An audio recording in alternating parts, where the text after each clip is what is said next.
Hello again. There's an old saying, never say never. I've discovered after making those 3 videos that I had not covered some issues which I had in previous videos that I had discarded because they ran too long or for some other technical reason. I'm not a TV producer. I'm just an amateur. I call myself a dumb carpenter at times. But in preparing those series of videos, I ended up deleting some, and in doing that, I failed in my remaining videos to address or emphasize certain things that were in some of these earlier videos that I didn't use. In referring to the book Mormon Doctrine, I failed to read portions of it as I had in earlier videos. However, I draw your attention to the attachment to the website, particularly the underlined sentences, which clearly show the doctrine that the Mormon Church considers itself the kingdom of God on earth. And that statement is supported by the references to different books that authors have written. That's also attached with push buttons to the website. I failed to note that in 2010, the Mormon Church ceased to publish that book, Mormon Doctrine, and withdrew it from the shelves of its bookstore chain called Deseret Books. That was done without any fanfare, without any real public notice, except investigative reporters for one Salt Lake City television station, KUTV, caught it and published a story. The Mormon kingdom discussion in the book proved embarrassing to the church. During the time when Mitt Romney was running for president in 2008, some heckler came up with the question about the Mormon king thing. Mitt was trying to prove to his group and to everybody that Mormons were Christians just like no other Christians. Of course, they're not. It's also likely that the church quit publishing that book and took it off its bookstore chain shelves because church attorneys may have advised the church that the book could be deemed an act of published sedition and that the church could be charged with the crime of sedition. However, the removal of that book from the bookshelves or the formal printing publication by the church doesn't mean for a minute that the church has repudiated the doctrine of the church being the kingdom of God on earth. It merely means that it's gone underground with it, hoping that perhaps next time Mitt Romney runs that he'll be able to counter, what are you talking about? What book are you referring to? But it's evident that when that question was thrown at Mitt Romney that he withdrew from the candidacy very shortly thereafter.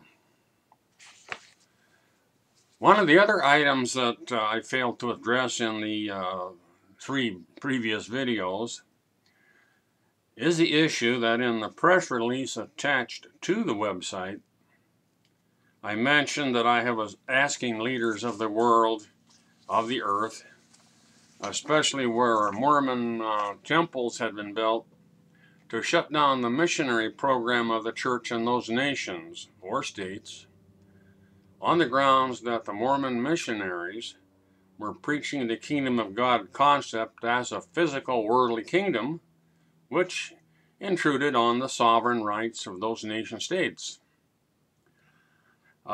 Such conduct on the part of these missionaries could be construed as acts of covert sedition.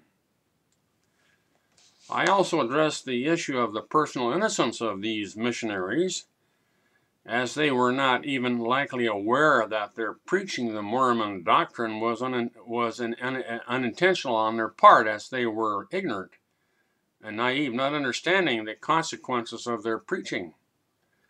And thus they should be handled with respect and fairness, but that they should be treated as persona non grata in those nations and deported. When the ultimate goal of an established church is converting souls anywhere in the world, that they will ultimately be used as political partners in pulling off a coup against the resident government to align it with the Mormon kingdom, it is fair game for legal sanctions to be applied, at least until such time as these allegations are proved or disproved. Another issue has to do with the use of Mormon temples to commit individuals with solemn oaths to blindly obey the directions of the top leaderships of the church.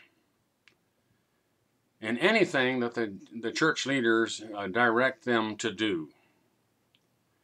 If they fail to do that after taking these oaths, early on it was, symbolic slit of the throat as a penalty. Currently it would be thrown out of the church, committed to hell, or at least to the lowest Mormon concept of the afterlife, which is called the terrestrial kingdom, the lowest. There's terrestrial, telestial, and celestial. I've also stated that Mitt Romney, should he run, or if he were elected president of the United States, because of those blood-type oaths that he took in the Mormon temple, he would be obligated to follow whatever the church leaders told him to do. Okay, Brother Romney, you're now President of the United States. I want you to exercise the saving of the Constitution, and I want you to align the military to occupy lands to make sure that the kingdom of God is established literally, in fact, upon this earth. The last thing that I should have mentioned is the embedment or attachment to this website, the 1978 March-April edition of the Millennial Messenger, which is a photographic reproduction of a publication I put out those many years ago.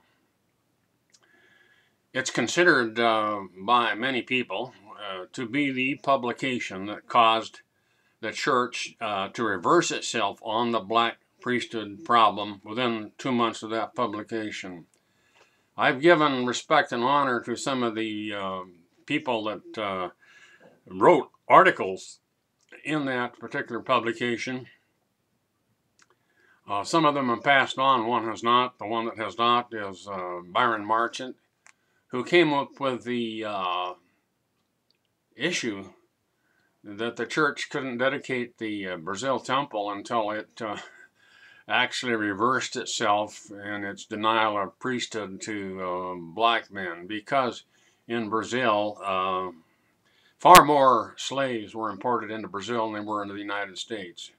And as a consequence, so-called black blood runs highly through white people in the nation of Brazil.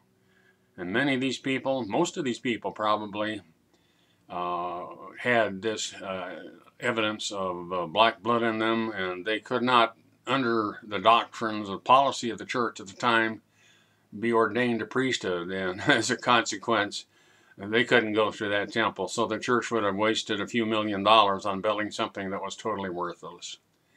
I hope I've covered these few items that I didn't cover in these prior videos, and I certainly wish everybody to read them and to get with the program. Help me get this thing put to an end, please.